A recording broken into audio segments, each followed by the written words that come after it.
Au nom du Père, du Fils et du Saint-Esprit. Amen. Que la paix de notre Seigneur Jésus-Christ soit avec nous, chers abonnés, sur vous, qui pour la première fois regardez cette chaîne. Si vous y êtes, ce n'est pas un hasard. Le hasard n'existe pas dans la parole de Dieu. C'est mon ami personnel et intime, le Saint-Esprit, qui vous y a conduit, car Dieu veut vous bénir. C'est tout. Si vous aimez la parole de Dieu comme je l'aime, merci de vous abonner, d'appuyer sur le pouce levé et de partager cet enseignement. Que Dieu vous bénisse in the name of Jesus Christ. Amen. Mes frères et mes sœurs, nous commençons la semaine de l'Assomption. Et je ne puis m'empêcher, tout au long de cette semaine, de faire un clin d'œil à ma marraine spirituelle, la mère de mon Sauveur. C'est pourquoi tout au long de cette semaine, je vais m'évertuer à honorer ma marraine spirituelle, ma mère spirituelle. Je vais essayer, rempli de l'Esprit Saint, de partager mes quelques connaissances de ma marine spirituelle avec vous, afin de vous permettre d'aborder, afin de vous permettre d'entrer en profondeur, afin de vous permettre de changer l'état d'esprit dans lequel vous êtes lorsque vous méditez le rosaire, afin de vous permettre de comprendre au travers de la méditation profonde de la parole de Dieu, la puissance du rosaire. La puissance du rosaire ne se démontre pas comme les mathématiques. Ça se vit. Or, pour vivre la puissance du rosaire, il faut en comprendre la profondeur. Qui parle de rosaire parle de ma mère spirituelle, de ma marraine spirituelle. On ne peut donc entrer en eau profonde avec la Vierge Marie, l'Immaculée Conception, sans la connaître, sans essayer de comprendre un niveau spirituel. Marie, qui elle est, quelle était son attitude, comment elle se comportait, quel était le sens de tout ce que je viens de décrire, spirituellement parlant, de façon surnaturelle. Beaucoup de chrétiens ne connaissent pas qui est Marie, ne savent pas qui est Marie. Je n'ai pas dit des catholiques, je dis des chrétiens, que ce soit les catholiques ou les personnes d'autres confessions religieuses. Beaucoup parlent de Marie, mais ils ne connaissent pas Marie.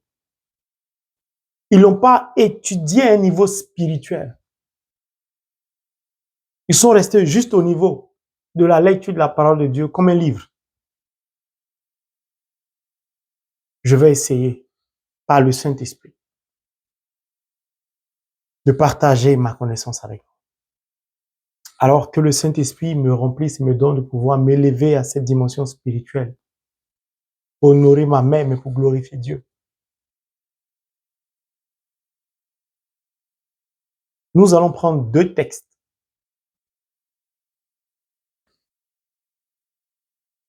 Premier texte, Ésaïe chapitre 7, le verset 14, qui dit, je cite, « C'est pourquoi le Seigneur lui-même vous donnera un signe.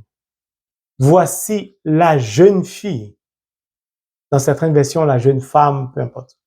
La jeune fille deviendra enceinte. Elle enfantera un fils. Et elle lui donnera le nom d'Emmanuel. C'est l'Ancien Testament. Nous allons prendre le deuxième texte tiré du Nouveau Testament. Nous allons prendre le livre de Saint Matthieu, chapitre 1, le verset 23 qui dit, et je cite, « Mais permettez que je commence par le verset 21.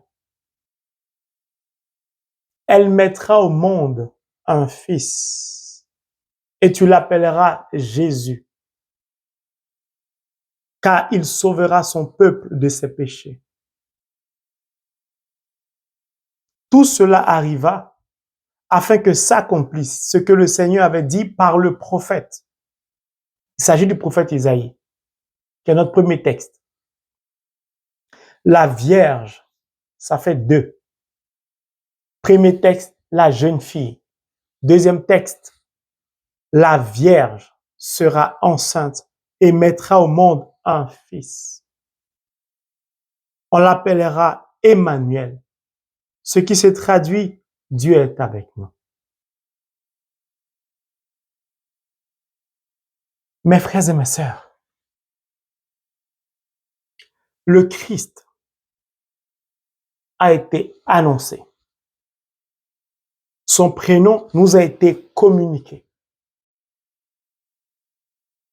Concomitamment, ou pour parler français terre à terre, de façon simultanée, on nous parle d'une jeune fille qui savait être, au travers de Matthieu chapitre 1, le verset 23, une vierge. Puis maintenant que nous avons la grâce d'avoir entre nos mains l'héritage que nous a laissé notre berger, l'Emmanuel, c'est-à-dire la parole de Dieu, le Verbe incarné. Nous savons donc qu'il s'agit de l'Immaculée Conception de Marie. Marie n'a donc pas été annoncée. Son prénom ne nous a pas été communiqué comme le Christ. Premier point de divergence. Premier point pour marquer une différence entre l'Emmanuel et la Vierge Marie. Dans le plan de Dieu, chaque chrétien a sa place, à son rang et à son rôle.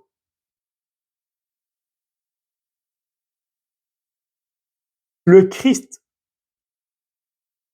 est unique. Il ne peut donc remplir les conditions du frère Ange Marie. Encore moins, personne ne peut remplir les conditions du Christ, puisqu'il est unique.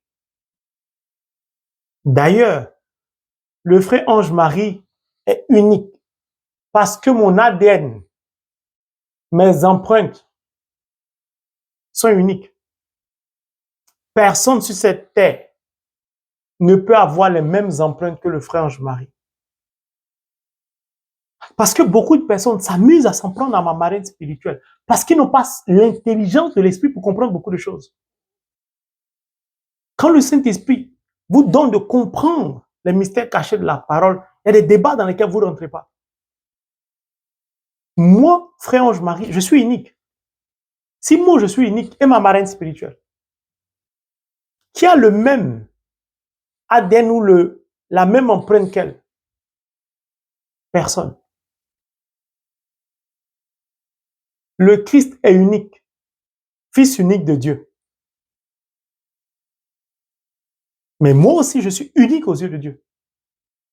Si je prends simplement mes empreintes, je n'ai pas la prétention de me comparer au Christ, non. Je n'ai pas la prétention, encore moins de me comparer à ma marraine spirituelle.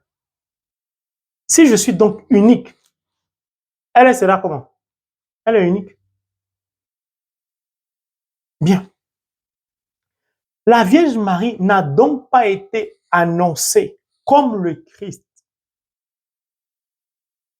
mais elle a été choisie d'avance. Parce que le prophète Isaïe nous dit, la jeune fille. Au moment où le prophète Isaïe parle, la Vierge Marie n'est pas encore née. Cela certifie la puissance de la parole de Dieu. Cela confirme pour la énième fois que le Dieu 3 fois saint, notre Dieu, est un Dieu prescient. C'est-à-dire, il sait les choses d'avance. J'ai dit, tu vas changer l'état d'esprit dans lequel tu es quand tu médites le rosaire. Tu vas regarder ma marraine spirituelle autrement. Même si tu es évangélique, baptiste, tu vas comprendre ce que tu n'avais jamais compris sur ma marraine spirituelle. Si tu es catholique, tu vas réaliser beaucoup de choses. Il dit, la jeune fille, c'est pas moi qui dis, c'est le prophète Isaïe. Voici la jeune fille deviendra enceinte. Mais elle sera enceinte de qui? Du Christ. Lui, il n'est pas encore né dans les entrailles, il n'a pas encore pris forme. Donc lui, on l'annonce. Mais elle est déjà choisie. Mais elle est choisie par qui? Par Dieu. Or, Dieu ne choisit pas n'importe qui, n'importe comment. Parce que Dieu se respecte.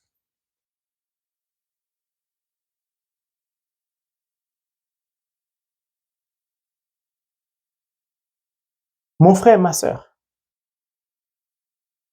la Vierge Marie, si elle a été choisie, et que par le choix de Dieu qui a posé son regard sur elle, ça a permis au prophète Isaïe d'annoncer la venue du Sauveur de l'humanité, qui va être confirmé dans Matthieu chapitre 1, le verset 23. La Vierge sera enceinte et mettra au monde un fils, on l'appellera Emmanuel. Cela confirme, cela corrobore de façon explicite, catégorique, claire, que d'avance, Dieu avait un projet arrêté au mari. Pour ceux qui sont abonnés, qui me suivent, alors vous allez comprendre ce que Jean nous a dit.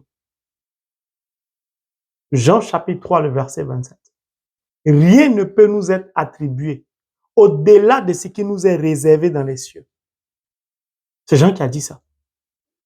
Mais avant que lui dise ça, Dieu agissait comme ça. On était ignorants, il est venu nous éclairer, Jean. Dans les cieux, Dieu avait donc arrêté un projet. Il avait choisi les acteurs pour réaliser son projet. Et Marie en faisait partie.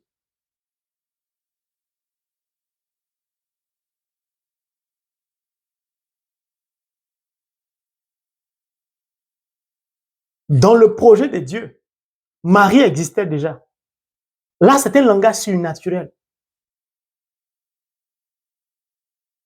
Vous ne pouvez pas choisir votre héritier s'il n'est pas encore né. Si votre femme n'est pas encore enceinte, vous allez le choisir comment? Deuxième point pour marquer la différence entre Dieu et nous. Nous sommes des êtres humains limités avec un Dieu illimité. Tu dois avoir connaissance et conscience de la profondeur de toutes ces choses avant de lire la parole, avant de méditer le rosaire, avant de parler de ma marraine spirituelle. On ne dit pas je suis marial comme ça. On ne s'en prend pas ou on n'attaque pas la Vierge Marie comme ça. C'est le choix de Dieu. Faisons attention. Parfois, on se met en danger nous-mêmes. Parce qu'on pense qu'on maîtrise la parole plus que Dieu lui-même, plus que le Christ. Parfois, on pense qu'on a le monopole de la parole. Parce qu'on remplit une salle de 1000 personnes ou de 4000 personnes. On se croit tout permis. On pense avoir le savoir. Comme si un être humain de lui-même pouvait remplir une salle de 4000, de 10 000 fidèles. Personne ne peut le faire, si ce n'est Dieu qui permet cela. C'est pourquoi vous ne me verrez jamais parler du nombre d'abonnés ou de likes ou taper ma poitrine pour dire j'ai rempli telle salle. Soyons un peu humbles quand nous servons Dieu. Si on appartient à une religion, faisons attention, ne critiquons pas les autres, faisons attention. Même le grand maître Gamaliel qui a formé Saint Paul. Lisez la parole. Lisez Holy Bible, the Word of God. Il dit, si une religion n'est pas de Dieu, de la même manière elle est venue. De la même manière elle va partir, c'est-à-dire elle va s'éteindre, elle va s'essouffler. L'Église catholique existe depuis des années et des années, c'est jamais essoufflé, elle ne s'essoufflera jamais. Parce que les fondements de l'Église catholique reposent sur la parole de Dieu.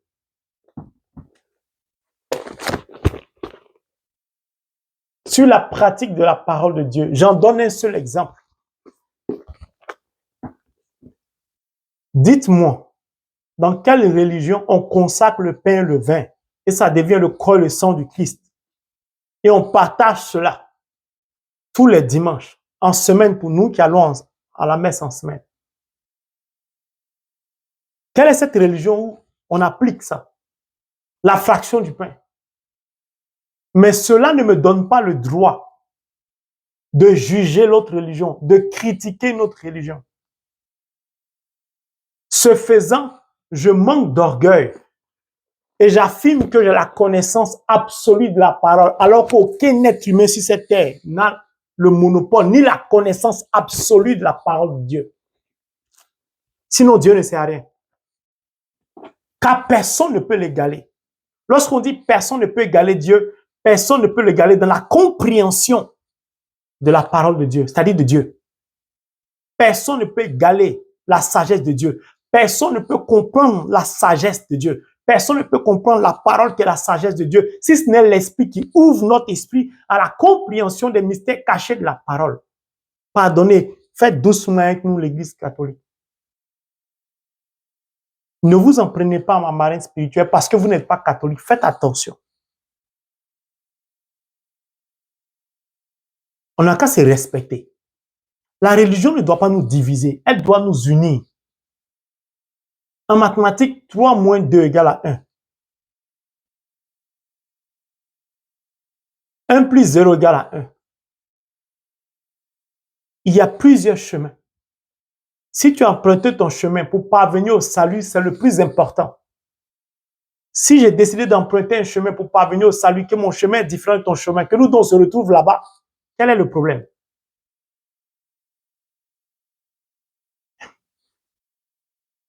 La Vierge Marie a donc été choisie. Pourquoi? Pour accomplir le projet de Dieu qu'il avait déjà arrêté dans les cieux. Mais le livre de la Genèse nous fait comprendre que Dieu nous a créés, nous a façonnés par ses mains, ses mains. Or, le Dieu qui nous a façonnés de par ses mains et avec ses mains, ce Dieu-là est un Dieu pur, donc ses mains sont pures. Il a donc créé des êtres humains purs.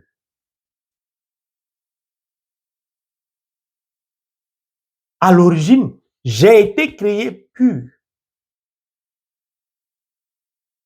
Ma marraine spirituelle a été créée pure.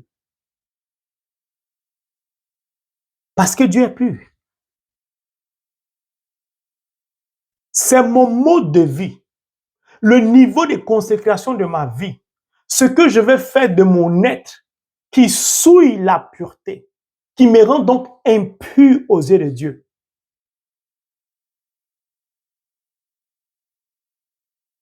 Si je suis impur aux yeux de Dieu, je ne peux plus accomplir le projet de Dieu. Son dessein qu'il avait arrêté dans les cieux pour moi ne peut plus prendre forme en moi.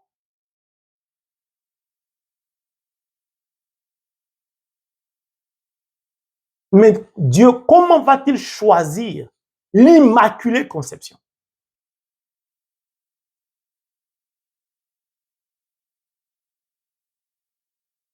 Matthieu 1, verset 23. La Vierge sera enceinte.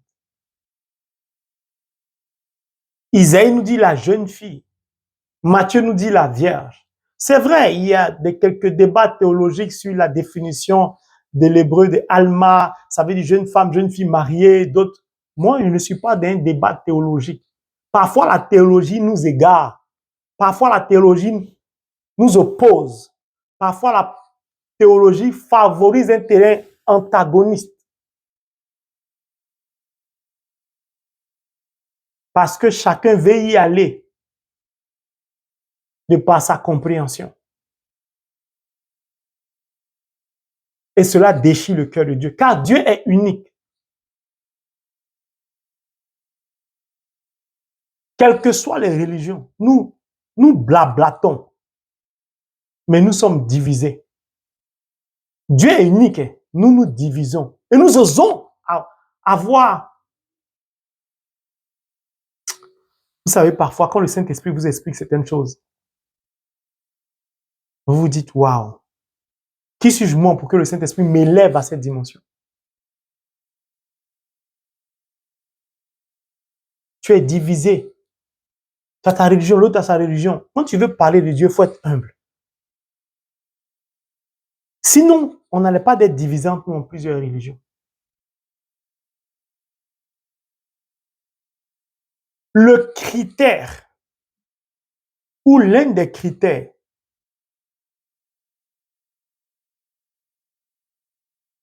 auquel Dieu ne peut pas faire fi, c'est la virginité, c'est la pureté. Pourquoi? Parce qu'il nous a créés purs, parce que ses mains sont pures. Mais que nous dit l'Ecclésiaste? Dieu a fait l'homme bon, il a préféré le détruire. Alors Dieu ne va pas choisir n'importe qui, il va choisir une jeune fille vierge, immaculée conception.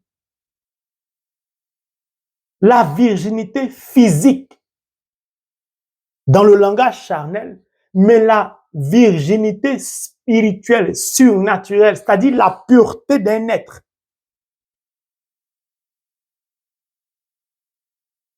Dont Marie n'a pas le monopole.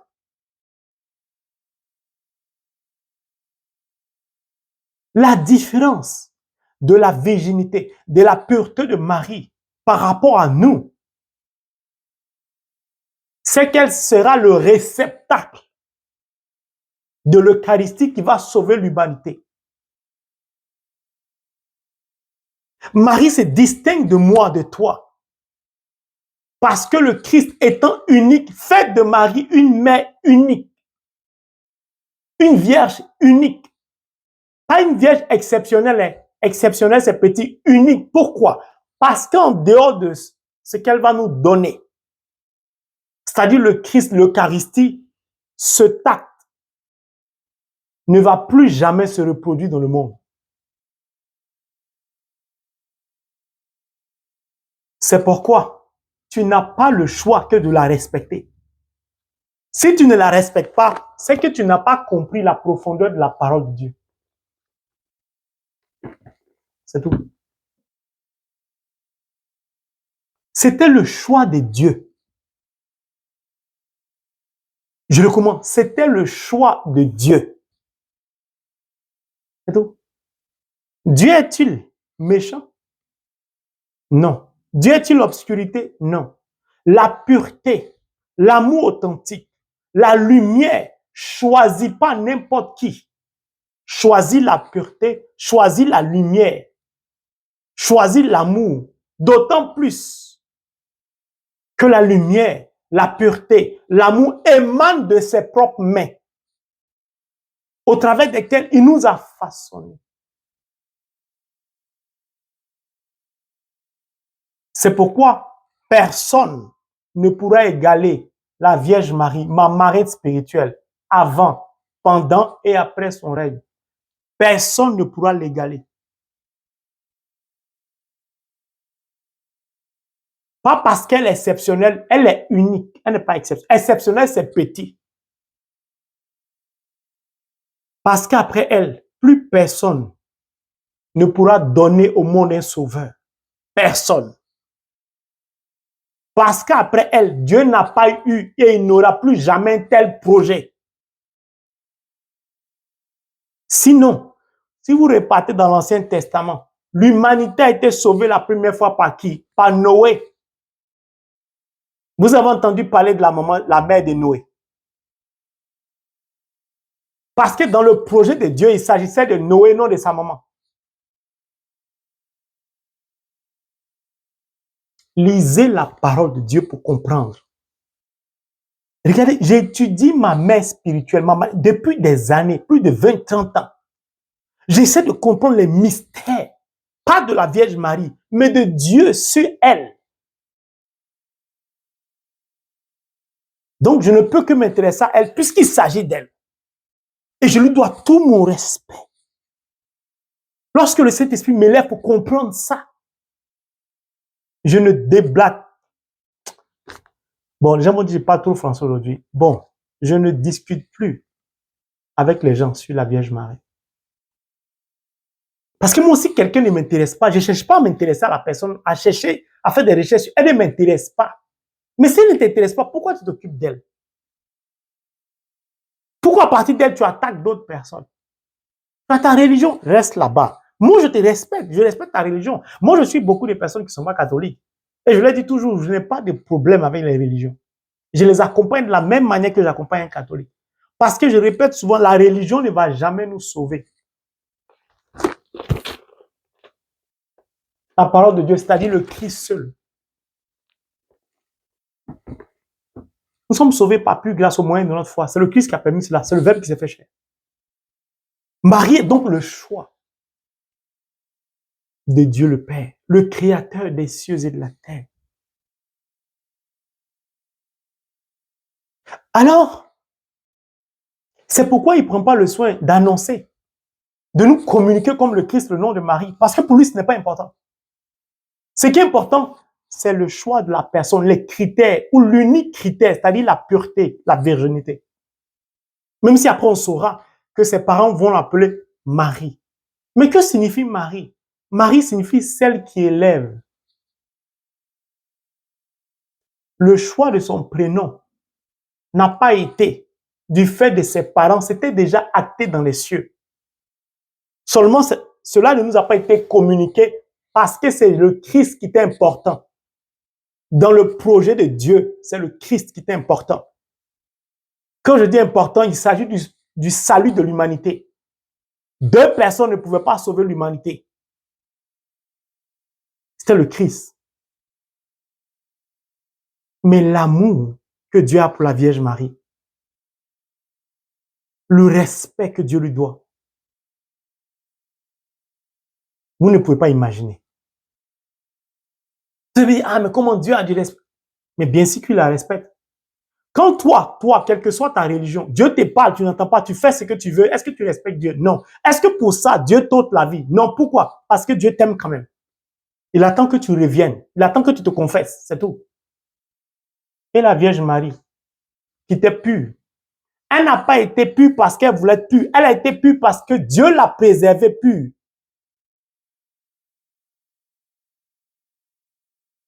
Parce que toi, là, bon, nous autres, là, on va dire, comme on dit encore, c'est déjà gâté. La pureté n'est pas... Ça dit la virginité, bon. Elle, Dieu l'a maintenue pure. C'est toi, Dieu t'a maintenu pure.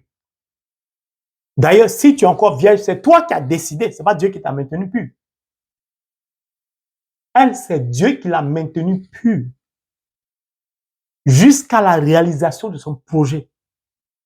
C'est pourquoi même Joseph va avoir peur de s'approcher d'elle. Pourtant, il l'a fiancée, il l'a mariée.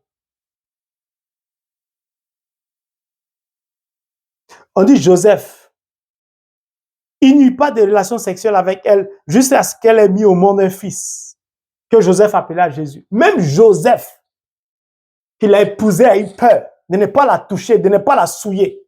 Parce que lui, rien ne nous dit que Dieu l'avait maintenu pur. Même si Dieu l'avait fait, lui-même, il s'estimait qu'il était pur, impur face à la pureté. Parce que face à Dieu, toi, tu peux être pur. Ma pureté n'est rien face à la pureté de Dieu. Donc, je suis un être impur devant Dieu.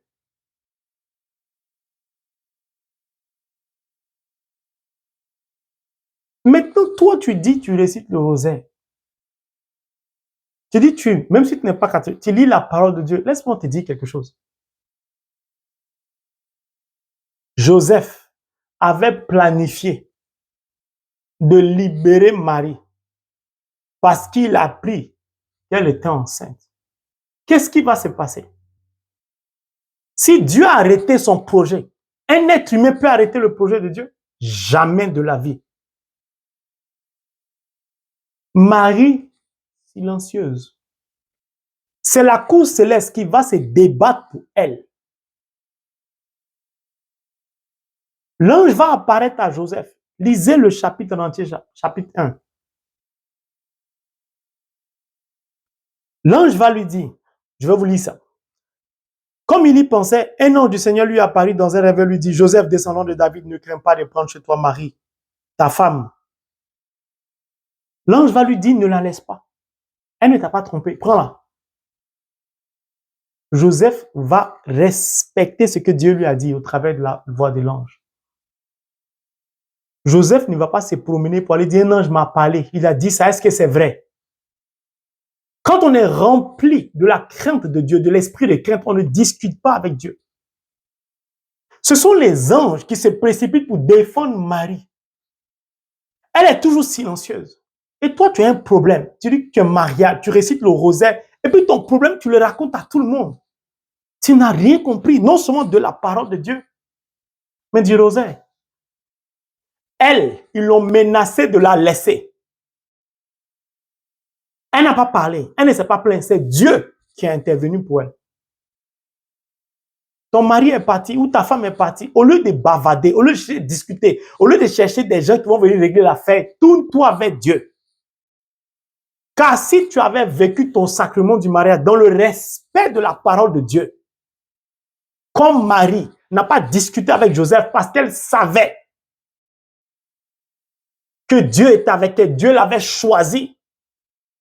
N'oubliez pas que Marie, là, elle est née en Israël. Donc la parole de Dieu, les lois juives, elle les connaissait. Ce que le prophète Isaïe a dit là, elle a entendu, elle a été enseignée là-dessus. Elle savait. Donc elle sait qu'elle n'est pas n'importe qui.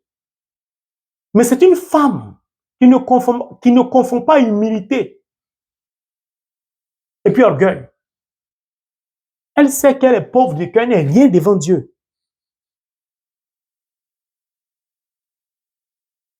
Tu as vécu ta relation sans la parole, sans Dieu. C'est pourquoi ta relation vole en éclats.